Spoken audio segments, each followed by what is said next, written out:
Good morning, members of the media, and welcome to today's press conference, the Office of the Leader of the Opposition press conference for today, Thursday, the 9th of November 20. The format of today's press conference will be a prepared statement, which will be read by Mr. Elson Lowe, the advisor to the Leader of the Opposition. And after he is finished, I will make a few comments, and then we will open the floor for questions. Over to Mr. Lowe.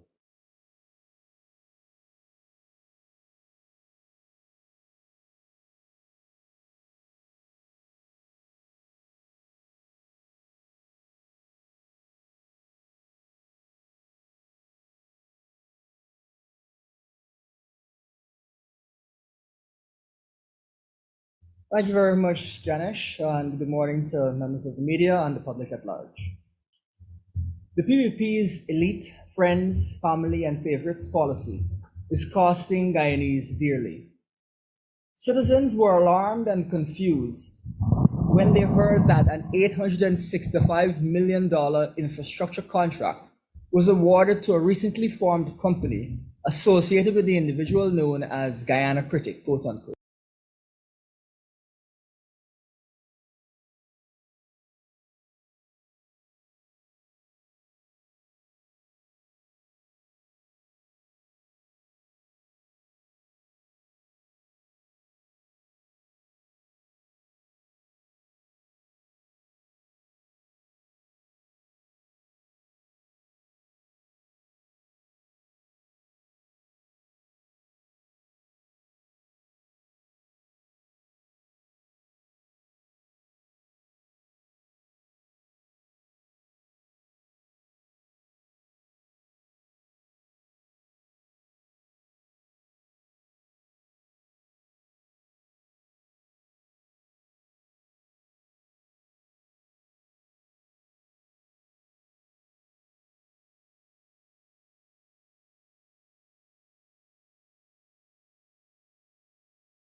Press conference, the Office of the Leader of the Opposition press conference for today, Thursday, the 9th of November 2023.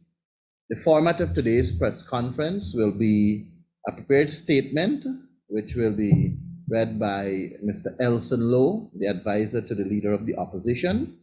And after he is finished, I will make a few comments, and then we will open the floor for questions. Over to Mr. Lowe. Thank you very much, Ganesh, and good morning to members of the media and the public at large. The PPP's elite, friends, family, and favorites policy is costing Guyanese dearly. Citizens were alarmed and confused when they heard that an $865 million infrastructure contract was awarded to a recently formed company associated with the individual known as Guyana Critic, quote unquote. They were further alarmed when, a few days after this announcement, a worker was crushed to death on the worksite of that same company. Guyanese are entitled to a safe workplace, and government contracts should only be awarded to those who comply with relevant safety laws, regulations, and standards. We need to see the results of the Ministry of Labor's investigation into this tragedy so the public knows the truth. Further, RMP David Patterson noted that this company did not meet the minimum experience criteria set out in the procurement rules and brought this matter to the attention of the Public Procurement Commission. After the Commission decided to investigate this award, they were denied the relevant information by the National Procurement and Tender Administration Board, a shocking act of obstruction. This is unacceptable. The Public Procurement Commission, which is a constitutional body, is legally entitled to access documents relating to matters of procurement from any procuring government entity. It must not be obstructed. Denying this commission has not only undermined Guyana's institutions, it has raised the public's suspicion even further. MPTAB hiding the details of the award of a contract for nearly $1 billion Guyana dollars to a non-PPP supporter no less raises red flags of corruption at the highest levels. It is a classic example of the PPP's elite friends, family, and favorites policy when it comes to the allocation of the nation's resources. This must be investigated, and those involved held responsible. The PPP cannot be allowed to treat this nation's resources like their personal bank account. This situation would be bad enough, but, as usual, Second Vice President Jagdeo has demonstrated once again that the PPP has no regard for law and order and national institutions. It is inconceivable that rather than supporting the Public Procurement Commission, he would say that that body should not have threatened to go to court over MPTAB's non-cooperation, but rather ask the president for assistance. Jagdeo seems to believe that Guyana is a dictatorship and that its laws are meaningless. The Public Procurement Commission must be treated with respect. Our courts must be treated with respect. Guyanese must stand up against this casual tyranny, a tyranny which is becoming more prevalent daily. Jagdeo's bizarre attitude, however, has also raised questions about his own involvement in this matter. Jagdeo must say whether he played any role whatsoever in this award. And this too must be investigated so Guyanese know the truth. Guyanese are reminded of Jagdeo's words in the Vice documentary, in which he said, "Sue is my friend, he gets all the support." Is the Guyana critic a friend who has received quote-unquote support? If so, what exactly was the support? The public needs an answer to this question. It should come as no surprise that Guyanese cannot look forward to good quality, lasting roads, or even a consistent water and electricity supply if the specter of corruption hangs over public procurement. The PPP's elite, friends, family, and favorites policy is making life worse for ordinary Guyanese, including their own supporters. This has been compounded by the PPP's consistent efforts to undermine Guyanese institutions like the Public Procurement Commission and judiciary. It is clear that their only interest is in enriching themselves at the expense of our dear country. Thank you. Thank you very much, Elson. Now, for some comments on my part, I want to start by first saying to members of the media that in the recent past, I issued a statement where I stated that for the pump station at Blackbush Polder, the consultant was paid in full. And there was no response up until yesterday from the Ministry of Agriculture and by extension, the National Drainage and Irrigation Authority. And in yesterday's Stabroek News, I see a letter was penned by one Dave Hicks, who is the CEO acting of the National Drainage and Irrigation Authority. So please permit me to first respond to that letter, given that I was the one who said that the consultant was paid in full. The first two paragraphs of the letter states, and I quote, "The Ministry of Agriculture, National Drainage and Irrigation Authority, NDIA, is yet again forced to respond to missives regarding the termination of the Blackbush Polder Pump Station project in the Kaichor News and Stabroek News. The ministry wishes to vehemently dispute the claim that the consultant on the project, Innovative Engineering, was paid in full. As such, in accordance with the scope of works Most of the monies paid were for design completed and supervision works.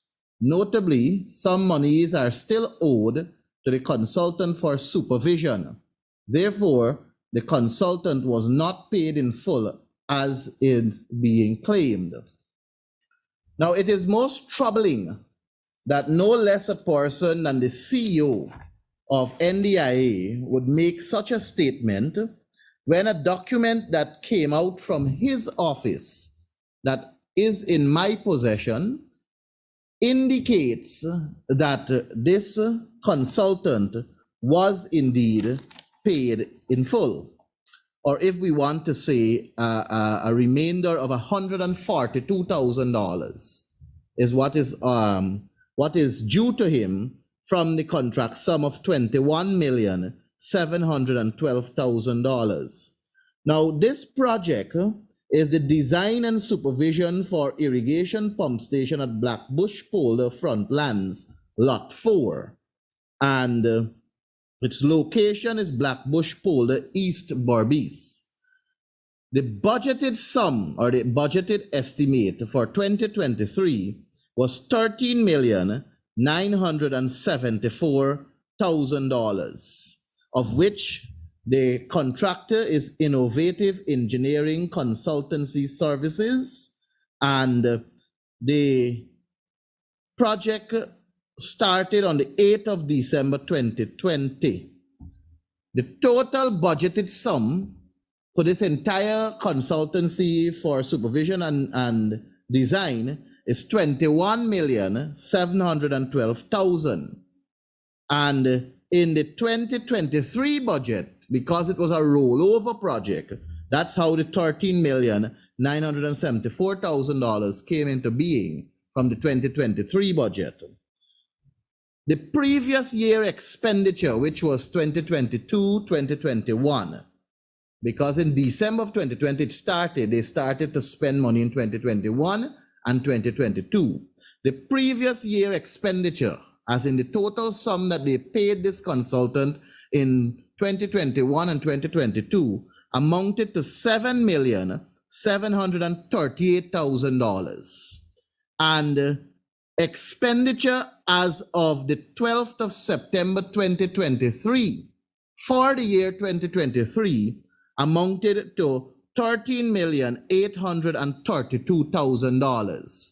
So when you add the figure $13,832,000, which is what was paid to the consultant in 2023, and you add that to $7,738,000, which was paid to the consultant in 2022 and 2021, you will get a sum of $21,570,000.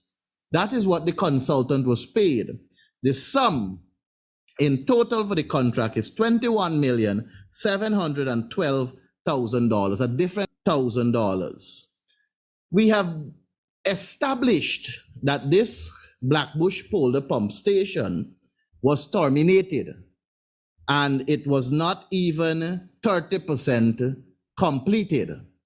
Is the Ministry of Agriculture or the CEO of NDIA saying to this nation that $142,000, which is the balance from this contract, is what is left in terms of supervision for a project that is not even that was not even 30% completed?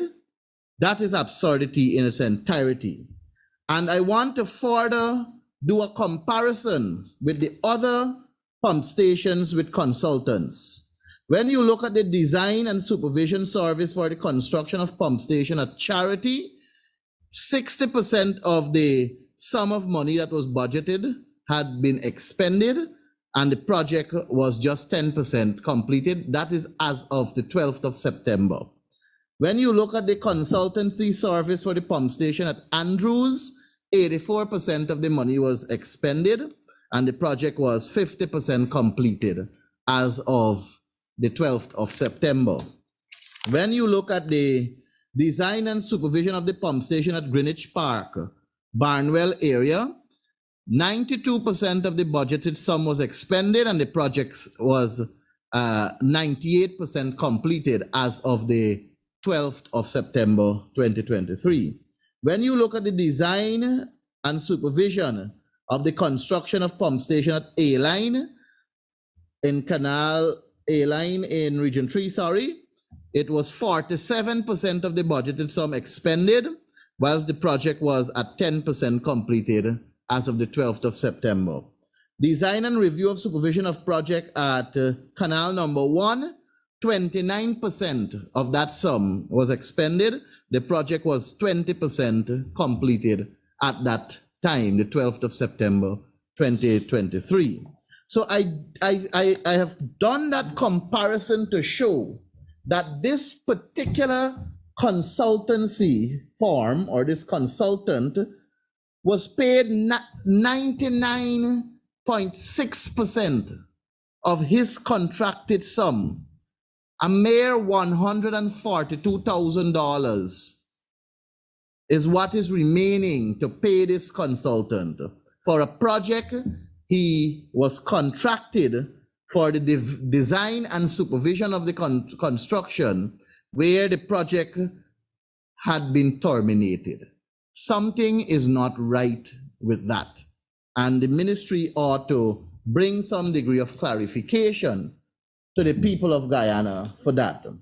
Further, this same letter that was written by Mr. Hicks went on to say that as it relates to meeting with Honorable Minister of Agriculture, there is an open door policy, and the Honorable Minister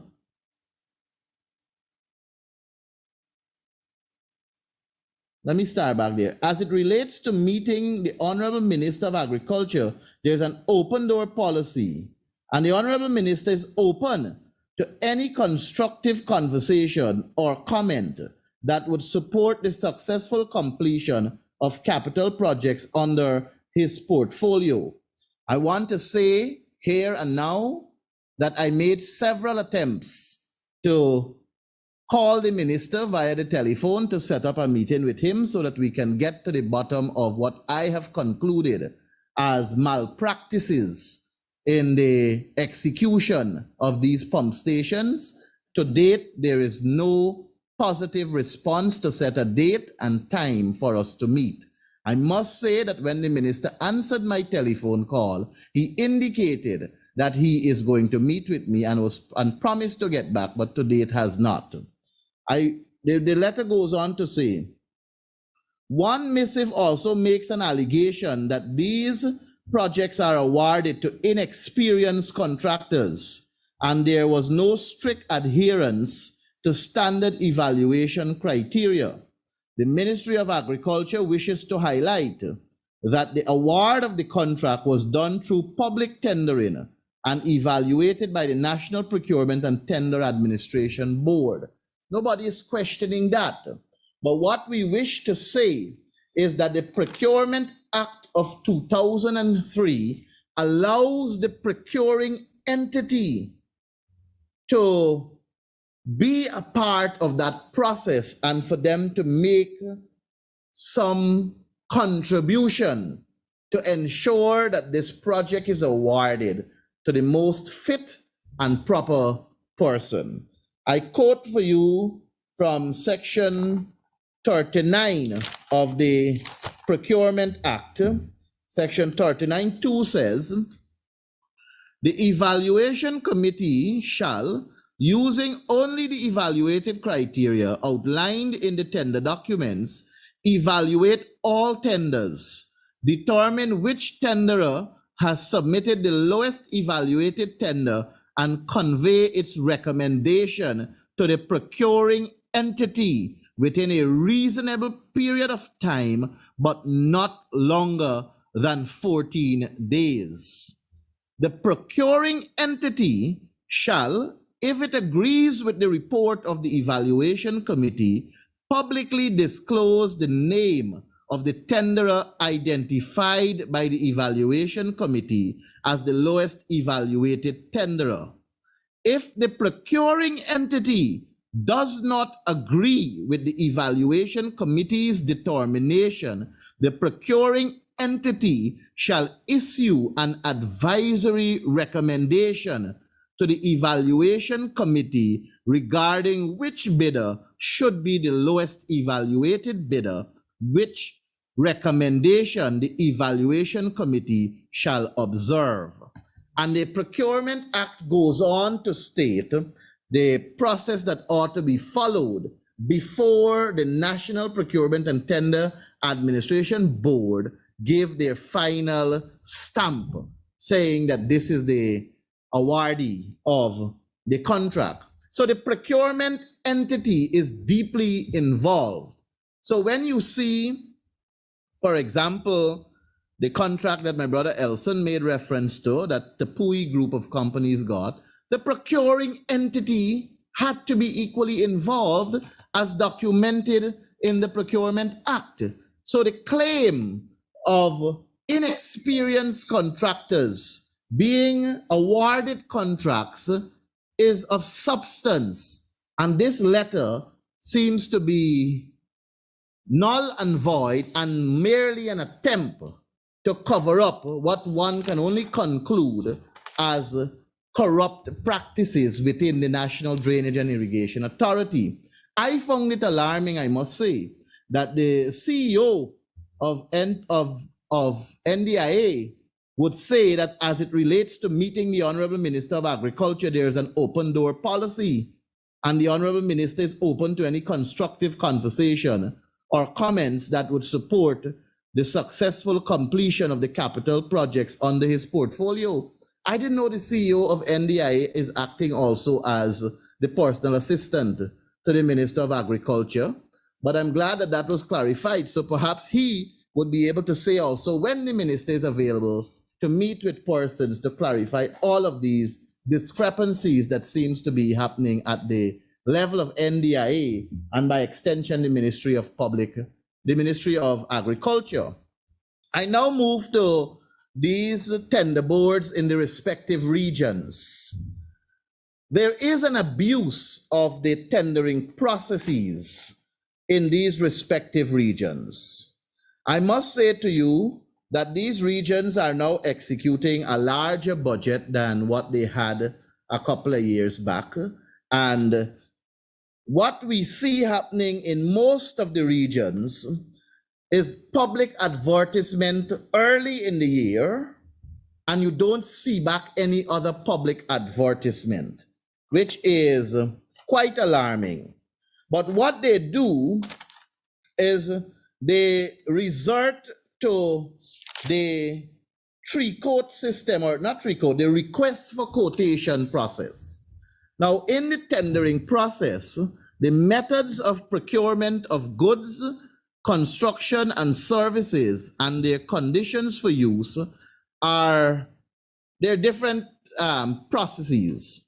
One is open tendering, which is mandatory. It says on article, or should say part 25 of the Procurement Act, public tendering is mandatory.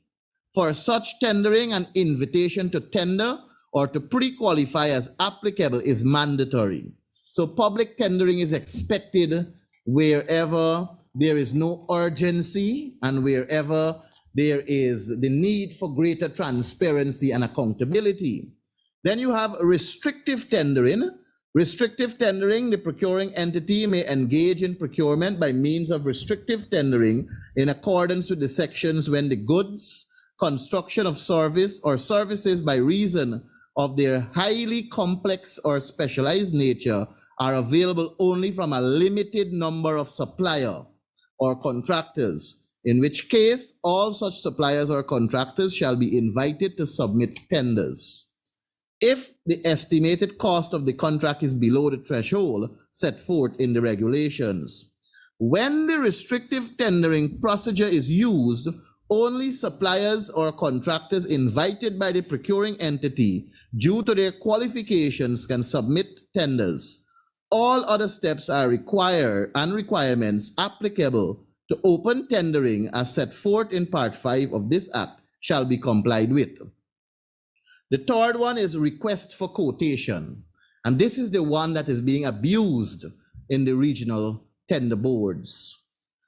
The procuring entity may engage in procurement by means of a request for quotations, provided that the estimated value of the procurement contract does not exceed such amounts as may be prescribed by regulations.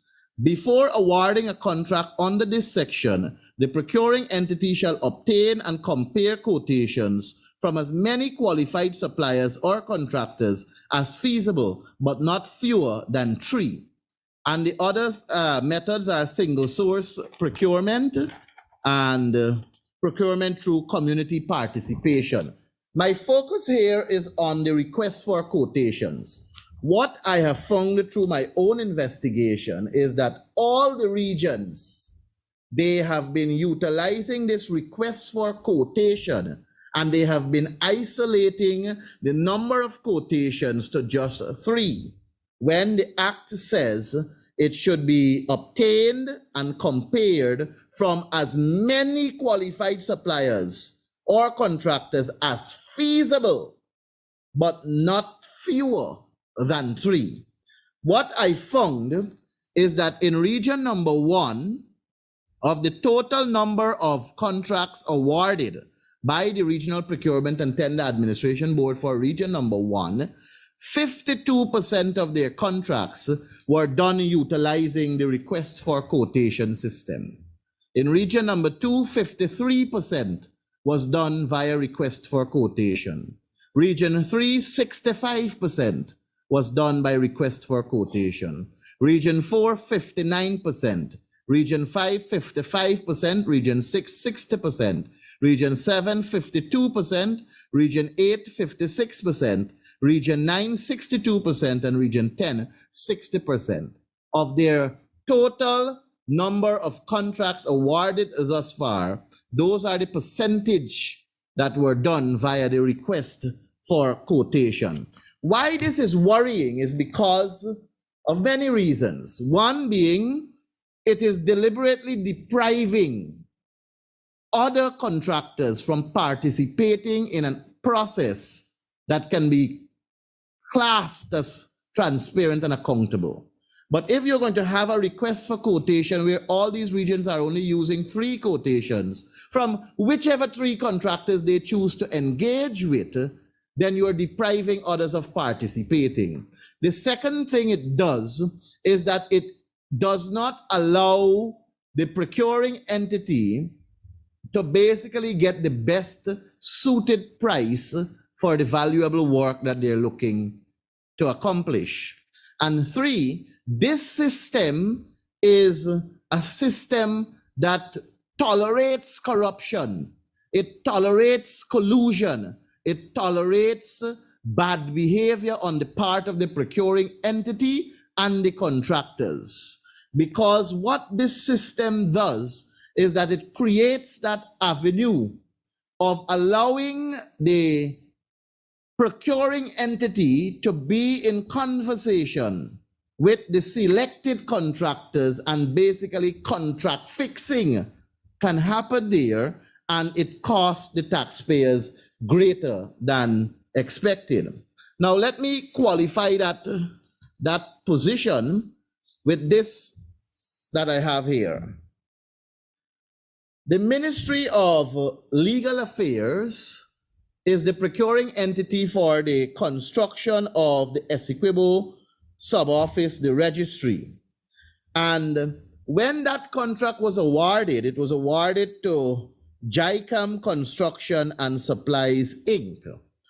And in the design of that contract, there was no consideration for the construction of a drain, for the casting of the compound, the construction of a fence, concrete culvert, and concrete revetment, which is very, what should I say? It is very I don't know if unfortunate is the right word, but how can you have a contract where you are going to construct a building to house the sub-registry of Region 2, and you have not considered the fencing of the compound, You have not considered the casting of the compound, cement casting. You have not considered the construction of fence and the construction of a culvert and construction revetment, concrete revetment. But what happened is that when they suddenly recognized that they did not include that in the original contract of the construction of the building, they had to go back to the process of awarding a contract. But this one, which was awarded, and this one is for the casting of compound and construction of drain, fence, concrete culverts, and concrete revetment at Essequibo Sub-Registry. This one was not done through public tendering, it was done through the quotation system. And the award was made for the sum of $83,159,740,000. And it was awarded to the same contractor that is currently constructing the building or the sub-office, if I may use that term, for the registry. And that award was made to JICAM Construction and Supplies, Inc. But here how I'm talking about contract fixing. The 5 contractors that were asked to submit quotations for this particular contract, one of them is JICAM Construction and Supplies, Inc. The other one is GAFCO Construction and Supplies, Inc. GAFCO Construction and Supply, Inc. is the son of Mr. Jaigobin, and Mr. Jaigobin is the JICAM Construction and Supplies, Inc. The other one is Altec Investment. Altec Investment, as was reported to us, is the person with the technical skill that would normally prepare all the documents for JICAM Construction and Supplies, Inc. The fourth one is Yajoda Prasad and Sons General Construction. We are told by reputable people in region number 2 that Yajoda Prasad and Sons General Construction is the company or the contractor that constructed most of the properties that are owned by JICAM Construction and Supplies, Inc. in region number 2.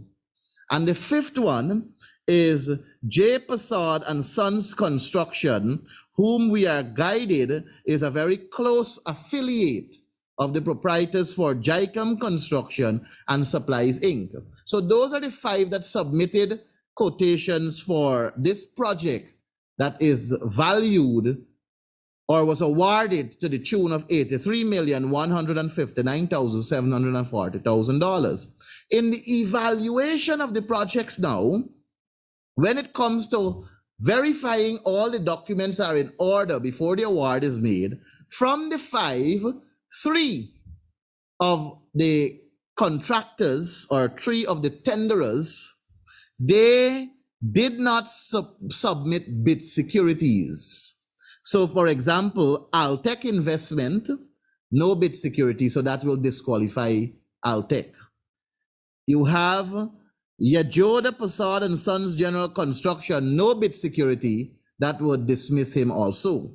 And J. Prasad and Sons Construction, no bid security, dismiss. So for us to look at this, there are only 2 contractors that satisfied the criteria in terms of their submission of documents. And the 2 are JICAM Construction and Supplies, Inc., who is Jaigobin. And then you have GAFCO Construction and Supplies, Inc., who's Jaigobin's son. And the bid amount that Jaigobin placed there, or JICAM Construction, is $83,159,740. And the bid amount for GAFCO Construction, who's the son, is $84,633,465. So the lowest, most responsive bidder there is JICAM Construction and Supplies, Inc. And this is what we're saying in terms of abusing the quotation system to award contracts to friends, families, and favorites. This could have been a public advertisement contract.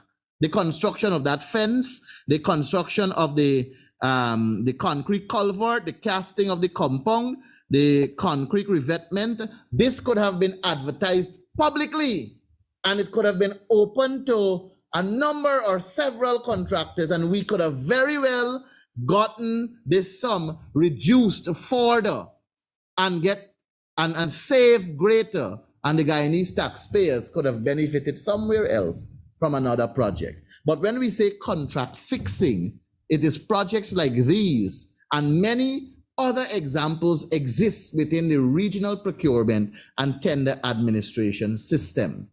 And therefore, it is necessary for one, a complete review of the Procurement Act of 2003. There is therefore a need for procuring entities to stop abusing the existing Procurement Act and work within the interest of what it was intended for. And I say to you that when we speak of massive corruption within these tender boards, it is because we know billions of dollars pass through the tender board and billions of dollars pass through without full scrutiny.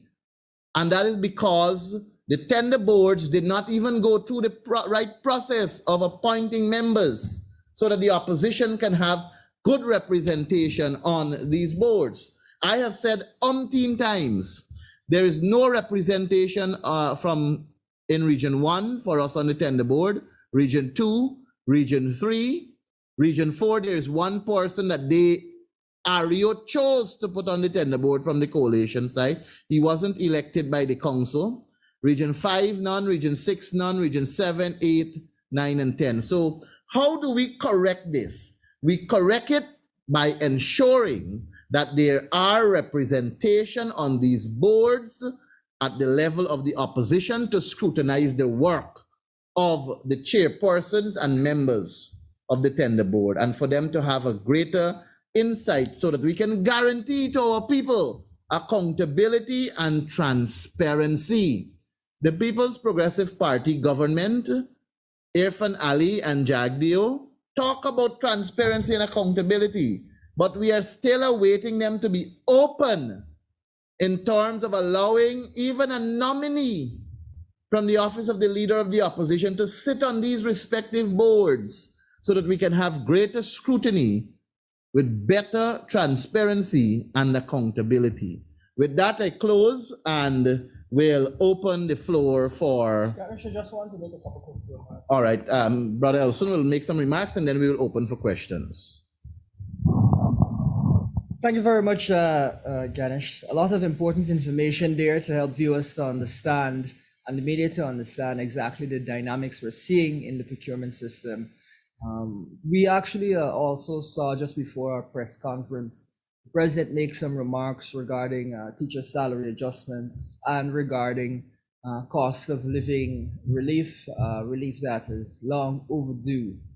To start on the question of teacher salaries, it seems that the PPP is totally delusional and has provided salary increases that are frankly disgraceful in nature.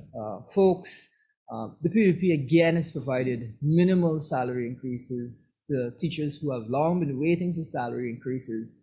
We're waiting since last year for salary increases. So these are minimal numbers given that you're looking at 2 years. But more than that, we want to help Guyanese to get some perspective as to why this is totally unacceptable. Folks, from 2018, 2019 to now, we've seen an 80% increase in the education budget. The Ministry of Education's budget. You would expect the teachers' salary increases would increase in concert with the increase in spending in education in the country more broadly. During that time, we've also seen the national budget triple, virtually triple. We've seen the economy more than triple within that time period. And at purchasing power parity, we see currently Guyana sitting ahead of the United Kingdom in terms of our income per capita. Now, we have said previously that we need to see at least a 50% salary increase for teachers and for public servants more broadly. When you're looking at numbers like this, 80% increase in the education budget, tripling of the national budget, tripling of the national economy, When you're seeing numbers like this, to be continuing to provide the types of increases that you might have been providing if we did not have an oil economy is totally delusional. And in the case of PUP has no sense of how to properly govern this country. To give you a more concrete understanding of this, one number that was mentioned is that a teacher receiving around $240,000 would now be getting around $260,000. Folks, as you can immediately tell, under the coalition with our call for 50% increases, a call that we've been saying for more than a year now, you would be looking at a move from $240,000 to $360,000. So in essence, the PUP is robbing teachers of $100,000 a month on their salary. That is what is going on. And that's teachers on the higher end of the scale. Teachers on the lower end of the scale are even more desperately in need of increases as the cost of living crisis continues to bite. Again, we reiterate, the PUP is totally delusional. How can you increase the education budget by 80%, triple the national budget, have an economy that has more than tripled, and still offer people measly increases at $20,000 here and there? That is beyond belief. In addition, folks, let us now talk about the cost of living adjustments that were announced by the president.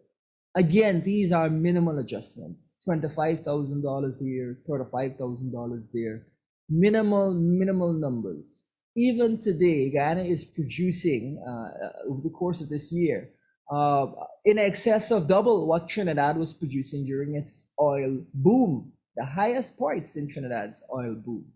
These numbers again ignore the fact that due to the war in Ukraine, Guyana received during that time period, that entire year, an unexpected $60 billion of revenue, which translates to $300,000 per household, which we have previously said the government needs to find an equitable way to distribute.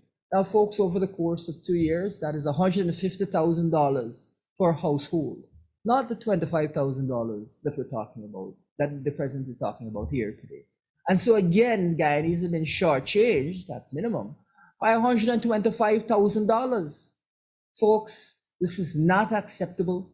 And even worse, it is similarly striking that the government is only at the end of the year announced this cost of living relief, when they had an entire year, when people have been suffering for the entire year with these elevated prices. It indicates that they have no ideas about how to spend these funds, that over the course of an entire year, they weren't able to come up with anything, and that they finally just decided to give away a few fricks. That $5 billion amount was never enough. We have maintained that it is not even 1% of the national budget. And more broadly, we have indicated that because of the high oil price that was due to the war in Ukraine over the course of the entire year that war had begun, the country made an unexpected windfall. We again reiterate that $300,000 per household needs to be equitably distributed, and that anything that falls short of that is frankly disgusting, but also delusional. Thank you. Thank you very much. Thank you very much, Elson. So we will open the floor for questions, and of course the usual method by show of hands so that you can be acknowledged.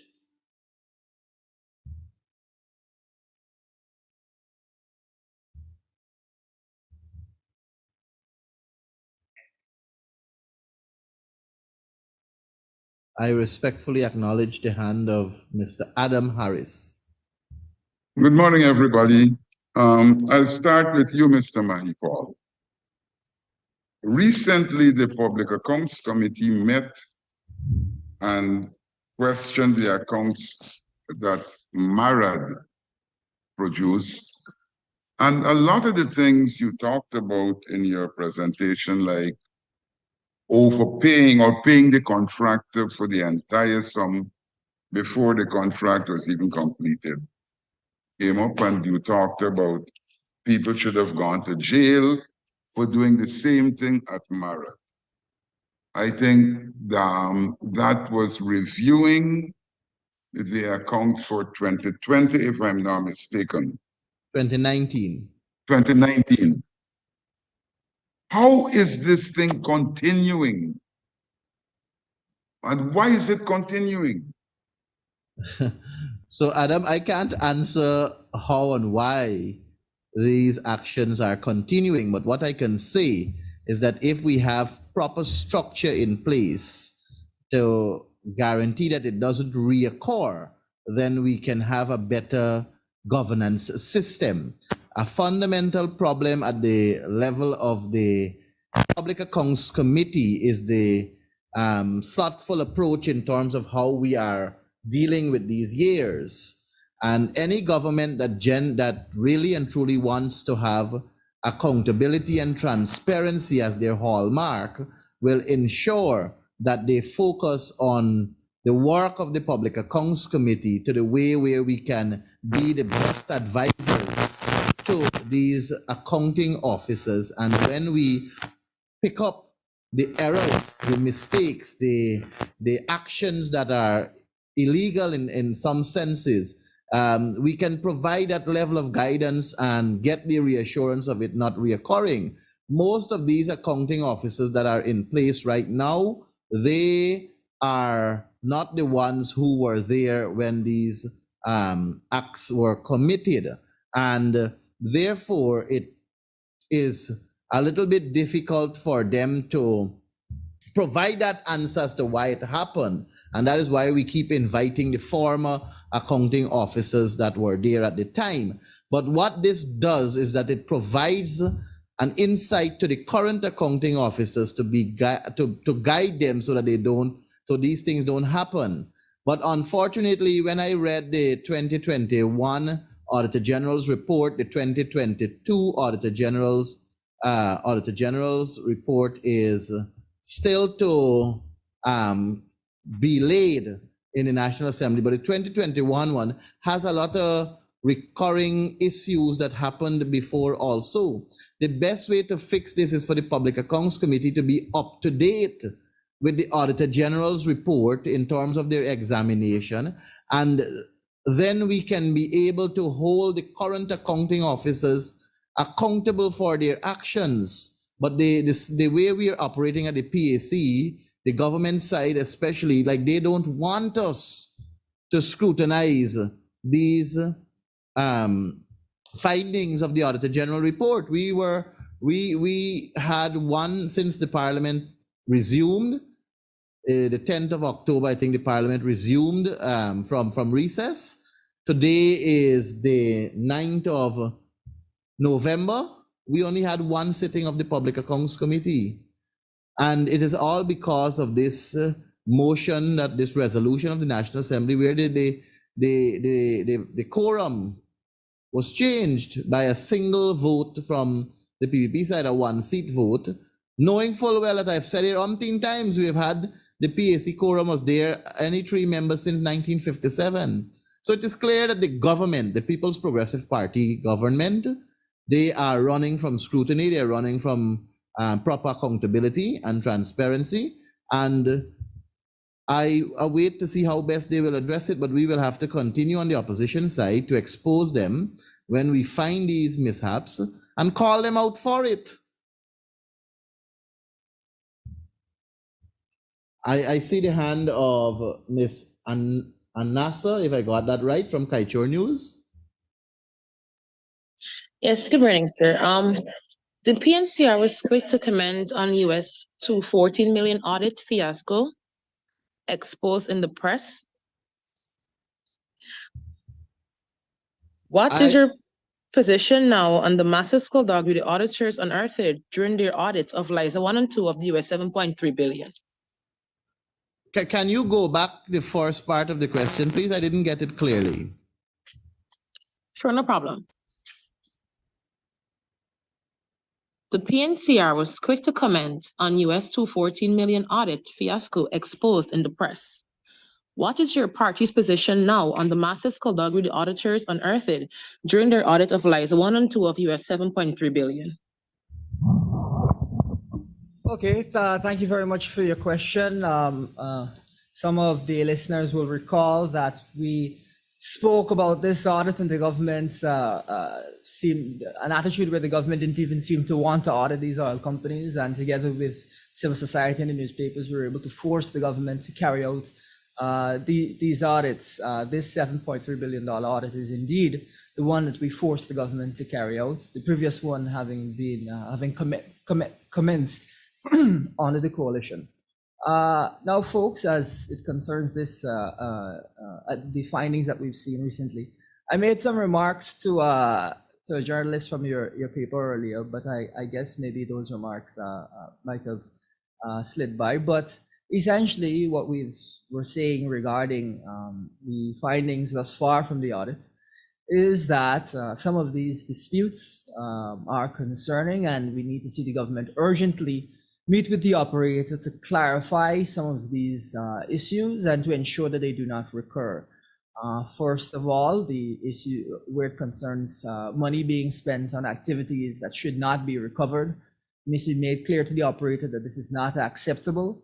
And some of your viewers here may recall that when we met with the operator, we made it clear to them that not providing information to auditors was not acceptable. So we've been happy to speak to the operator directly on issues that concern us, whereas the government seems to have no interest whatsoever in engaging the operator to make sure that these types of things do not happen in the future, And in addition to that, we also see areas where there seems to be some confusion that the government needs to clear up urgently with the operator, and this concerns spending outside, recovering the costs of operations outside of the Stabroek block within the revenues from the Stabroek block.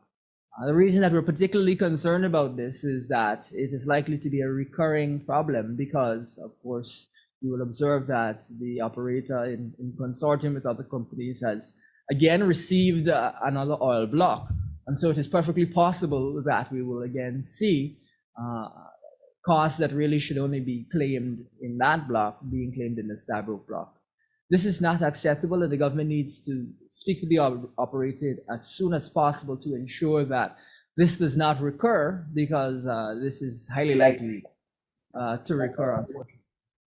Now, that is where we start. That is to say, we believe that the government must meet with the operator, must make these things clear, because otherwise this will be a continuing area of dispute. But more than that, if in future audits we observe that there's continues to be a problem in this regard, then we would be even more concerned, and additional steps would be considered. One last point that we want to ensure is clear to the public is that we cannot be waiting, which seems to be the government's policy. We cannot just be waiting for things to come up in audits and for us to recover monies years and years down the line. The government needs to be proactive in the way that the opposition was proactive in dealing with these issues. And in doing that, we'll ensure that the Guyanese people are not denied revenues that they would otherwise be able to access. Because the government doesn't seem to have any kind of control over the oil industry, they are fearful of even approaching the operator on any of these types of issues. Thank you very much, Elson. I see the hand of Davina from Kaieteur News. Good day, everyone. Thank you.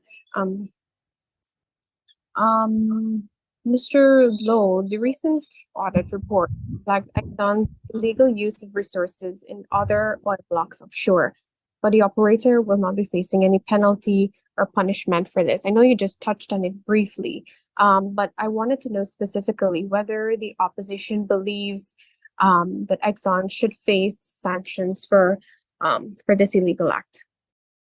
What we believe needs to be the first and foremost port of call here, because there seems to be, or at least the operator is presenting the case that they believe that, as an example, the construction of their headquarters, they wouldn't have constructed the headquarters if it hadn't been for the Stabroek block. That may be their argument. But what we need to see is the government meet with the operator and outline Guyana's position that only expenses related to the Stabroek block should be charged to the Stabroek block. As an example, you might be able to say that the number of workers that would be in Guyana might not be quite as many if there were only the Stabroek block versus the other blocks. So these are the types of things that need to be hammered out in a proactive approach by the government. Otherwise, we will have chaos not just for this audit report, but for multiple audit reports. And the government doesn't seem to understand this and hasn't made that kind of step. It is only after we've been able to engage the operator, if we don't see that the operator is moving forward or has adjusted its approach, then there would be need for additional actions and additional conversations. I know you said outlining Guyana's position, but do you think that that's enough? I mean, Exxon is a multinational corporation. It operates in other parts of the world, so it knows what it's expected of it. But yet still, we saw these brazen acts by the company using our resources to fund stuff like puppet shows and so on. So what I wanted clearly from the opposition is whether you don't think, or whether the opposition doesn't support any type of sanctions. Don't you think Guyana should take any sort of action against the operator?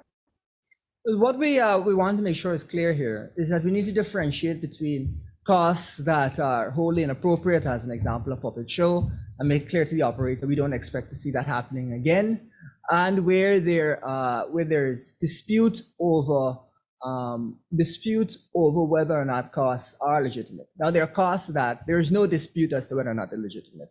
I guess the yoga sessions and the puppet shows and whatnot, there's no dispute as to whether or not those are legitimate costs, or at least I don't think there will be any kind of dispute on that front. But there is dispute over the size of the Exxon's operations locally and the extent to which those should be recovered. What we're trying to get at here is that needs urgent clarification by the government. We need to hear the opposition, the operator's position on this. We need to understand why they have that position, and we need to get from them some numbers and statistics to indicate what their operations entail, so that we can come to an understanding. What we're saying is there's a difference between a puppet show or yoga activities, which are a one-off that we can talk to them about, and them charging us more than they really should, in our opinion, for activities across multiple blocks. That is an issue which will be a problem in every single audit that is conducted. To that end, we must engage the operator to clarify that. And if there's a disagreement out of that, then we can look at further action and how we will approach it. But we first of all need to engage the operator before we can look at any kind of sanction, because we need to get their perspective and we need to make it clear what our perspective is. Please allow me two other quick questions. Firstly, the Vice President, we see he said that the tax waivers at City Hall lacks transparency and is an avenue for corruption. However, in the oil sector, where billions in tax waivers are approved, does the opposition believe there is enough transparency on the part of the government there? And secondly, the opposition at a previous press conference indicated that it would be engaging its legal team on possible court action as it relates to the extension of the relinquishment provision at the Stabroek block, since government is so far reluctant to share the data submitted by Exxon. Has the opposition arrived at a conclusion as yet? Okay, just to clarify on your second question, you're speaking about the relinquishment that was in connection with the time period having come to an end. I believe there's 120 blocks. Is that what you're speaking to? Could you be a little bit clearer? Yes, that's the 20% of the Stabroek block that was supposed to be relinquished this year, but was extended. I just wanted to know, well, Mr. Norton had said before that the party would be going through discussions with its legal team to determine what can be done, given that government is reluctant to share any justification. So I wanted to know whether the party has arrived at a conclusion there. So as it regards legal action, we haven't come to a conclusion on that front. But what is clear is that the government, and this is based off of the initial relinquishment extension agreement signed by President Granger, that there need to be regular reviews as to whether or not the operations of the operator have been affected. We have not seen evidence of those reviews, and we call again for those reviews to be made public. If you don't have reviews, I imagine it'd be difficult for you to make them public. But that's for the media to ask the government. From that perspective, we can take actions to request information on that front. But as it concerns illegal action, we're still looking at that. That is one element of this. But I think it leans quite nicely into the other question, which is around transparency. If there exists a relinquishment agreement which says that you have to produce assessments, and I think it's every few months you have to produce assessments, why hasn't the government published its regular assessments? That, first of all, is a matter of great a lack of transparency. It is very much ironic that the Vice President will be talking about transparency at City Hall, which we believe to be an effort to divert attention from the myriad of issues concerning Guyana's oil audit. We want to remind our viewers and the media that we had said that it should be a criminal offense to hide the results of an audit. Folks, if it were not for the leaking of that $214 million audit, would we have seen that audit? This is, again, an instance of a lack of transparency. And now that the $214 million audit has been released, look at the continuing questions that have come from it. Questions around what exactly, or whether senior members of the government were involved in reducing this amount down to $3 million. Questions around the involvement of ministry staff. And to our mind, the fact that the government's so-called investigation into this matter has yielded merely a 2-week sanction of the individual that they say was at the heart of this, losing 2 weeks of pay, again indicates the government has no real interest in transparency. If they're interested in transparency, we would have seen a proper independent investigation that would have gone to the heart of this issue.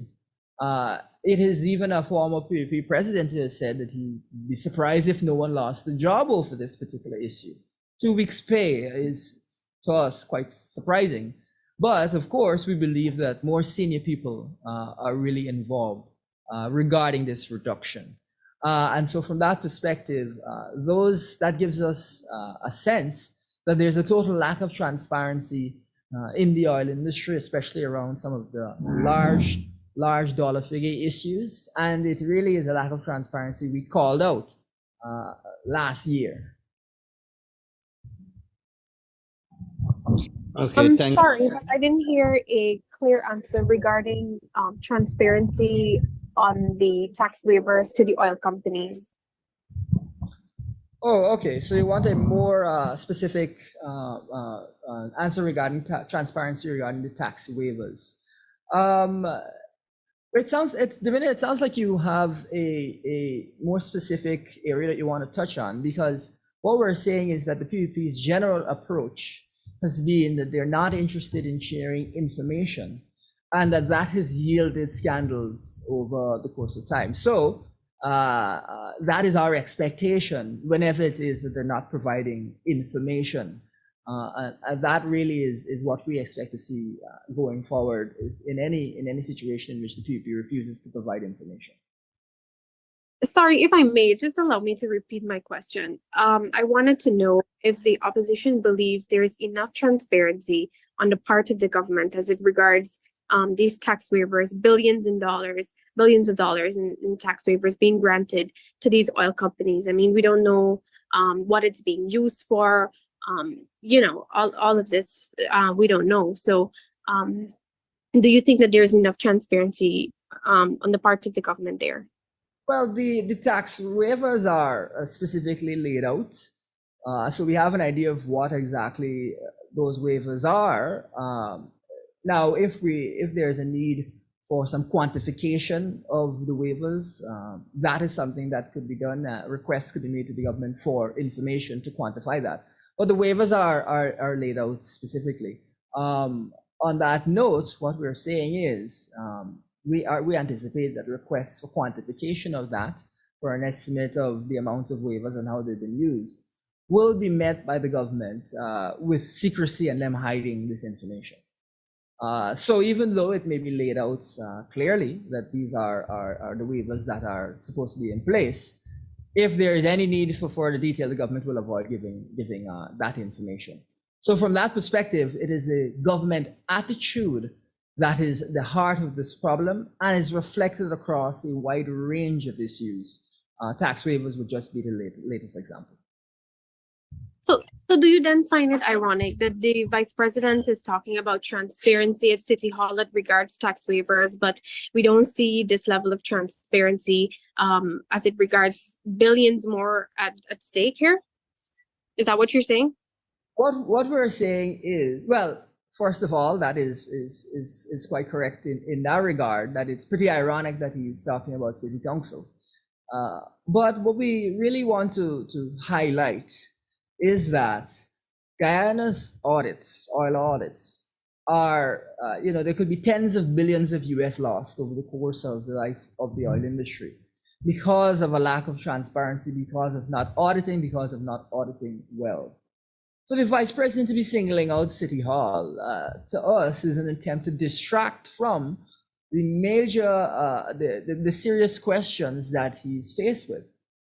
Now, if he is going to admit that the government has not been transparent, I'd be surprised to see that. But this has been their approach thus far. Just one other quick follow-up, Mr. Logue. Given what we've seen in the audits, don't you think, or shouldn't Guyanese be privy to what those tax waivers are being approved for? And you mentioned the quantitative value. Shouldn't we know specifically how much is being granted and for what? No, absolutely. That goes without saying, as it is, quote unquote, the people's money. What we're saying is the types of waivers and so on, those are clear. It's the quantification of it that the government will resist putting figures to. That is where there is, I think, definitely clarity. The Guyanese people would look forward to more clarity there. All right, thank you very much, Davina. I think I want to acknowledge the hand of your colleague, Anasa from Kaieteur News, and perhaps then we can come back to you if you have a follow-up, please. Okay. So Thank you. Good morning. So your party has outlined its development strategy, and its ultimate objective is to have a livable income for all. Just for clarity's sake, can you say what is meant by the term livable income for all, and how much money do you believe per household constitutes a livable income? All right, I think we did issue a press statement on that also, and I know that Brother Elson elaborated on it before also, so I'll ask him to answer that question. Thank you very much, Ganesh, and thank you for the question there. Now, one of the crucial things that we believe must be one of the first acts, and is an act that the government is refusing to take to involve itself in, is we need a national poverty survey so that we can understand the needs of Guyanese in different parts of the country. A livable income will vary based on where you are in Guyana because the price levels vary based on where you are in Guyana. We have previously indicated that $150,000, no one should be paying taxes making less than $150,000, and that is a benchmark that we look at. But what we want to stress here, this is really what is vital, is that Guyana is on a trajectory and has already grown to an extent, even in terms of revenues, that is an initial number. We're not looking at Guyanese as the country grows. The average Guyanese making $150,000. What we're saying is that for right now, we need to ensure that those who are making $150,000 and less are not paying taxes, and that benefits accrue to those who are not making $150,000 to help to bring them up to that level. But a livable income is not going to be a minimal number, but rather a number that is reviewed regularly and that as the country grows is increased regularly. We must note that Guyana will receive billions and billions of US dollars of revenue as time goes on. And so we will continue to review the livable income that we're looking at and continue to expand it as appropriate, bearing in mind also that different household sizes may require different levels of support.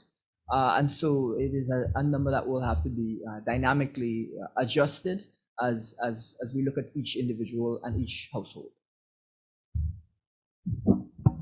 All right, thank you very much. I see the hand of Mr. Adam Harris.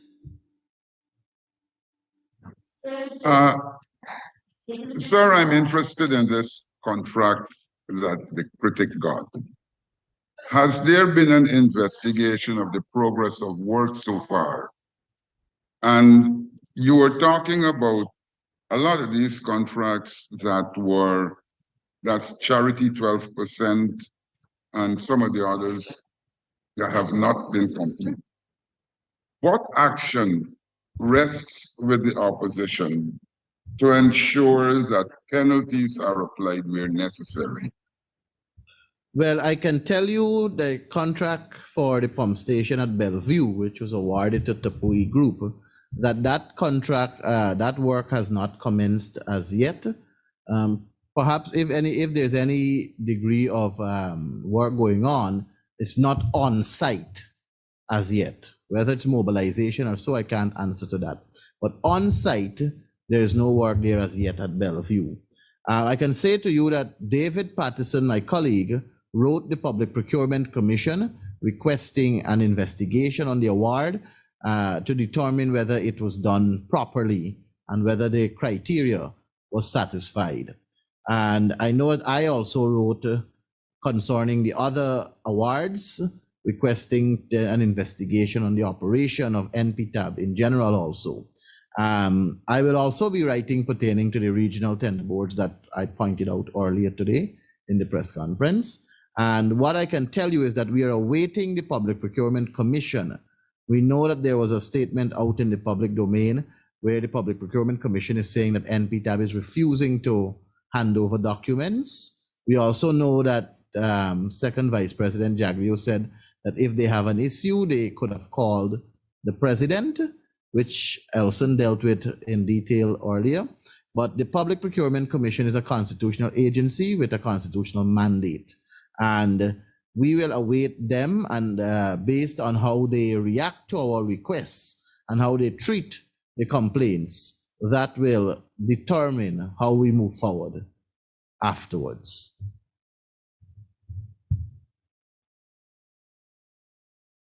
I see the hand of Renee from Kaichur News. Kaichur News is dominating today. Go ahead, Renee. Good morning. Morning. Exxon refused to hand over the raw production data to auditors and instructed them to review sales report instead. What does the opposition have to say about this move by Exxon? All right, I'll ask Elson to comment on that. All right, thank you very much for the question, Renee. Now, as we previously indicated, when we observe something regarding the transfer of information that was not acceptable to us, we immediately raised it with the operator. This is again an area of concern, and indeed it indicates Guyana needs to develop additional capabilities to be able to independently verify, which I believe we've said in the past, to be able to independently verify the production that is happening offshore Guyana. But more than that, our position is that information should be provided to auditors, and it is not acceptable for auditors not to be receiving that information. We call on the government to go to the operator and to say, this is not acceptable, and going forward, we should not be seeing this.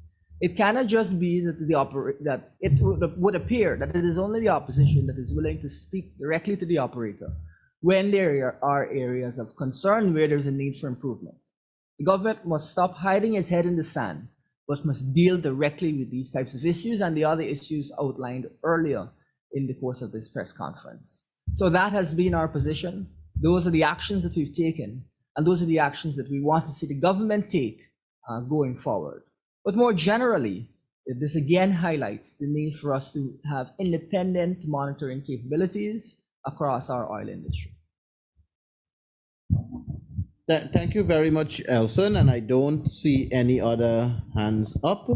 which is a clear indication that we have satisfied the questions by way of answering. And I've noticed also that not many questions came with reference to the tender board issues that I have brought out, where billions of dollars continue to be processed for expenditure. So I trust it was very clear, and I would like to anticipate that it will be well covered.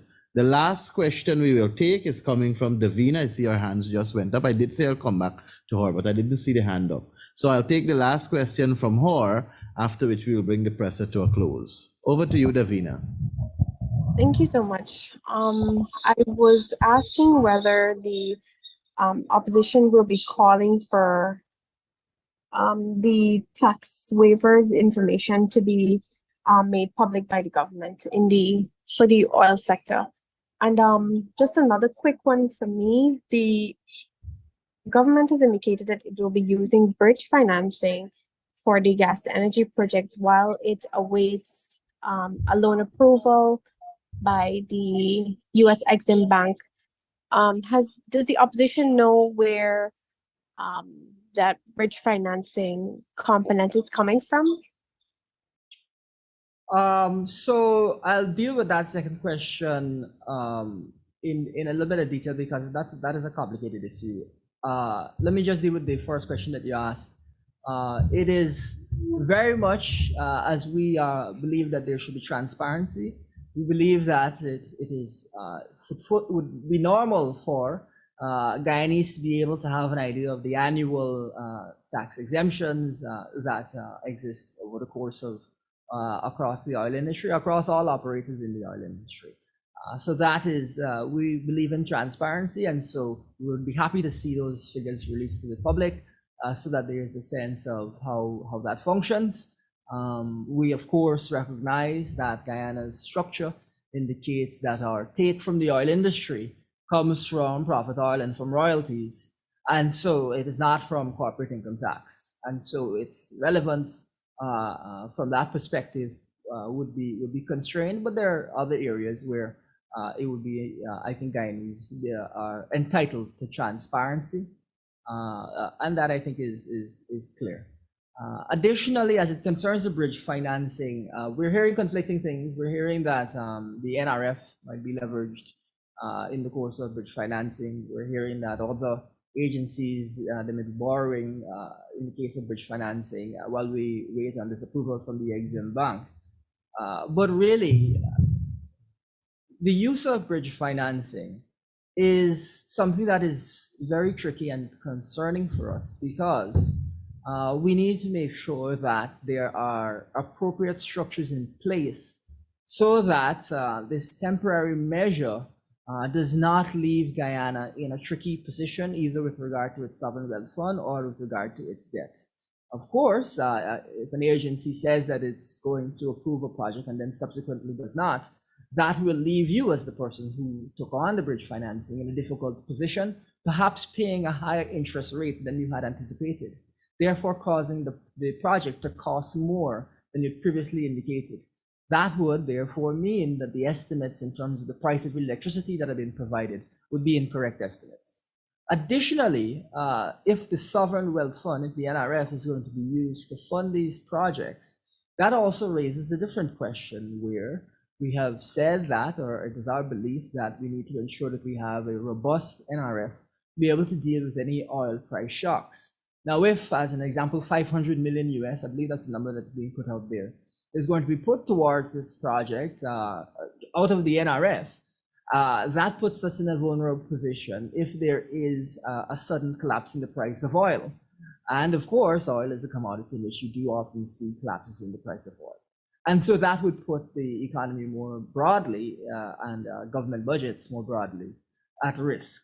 And so the government needs to be very thoughtful in the way that it approaches this. And as a result, we'll be looking forward to seeing structured agreements and a thoughtful approach, because otherwise they will expose the country to risks that we do not want to see the country face. All right, so thank you very much, Elson. Thank you very much, members of the media. for joining us for the last 1 hour and 18 minutes. I trust that you have a good rest of the day, and thank you very much for the coverage.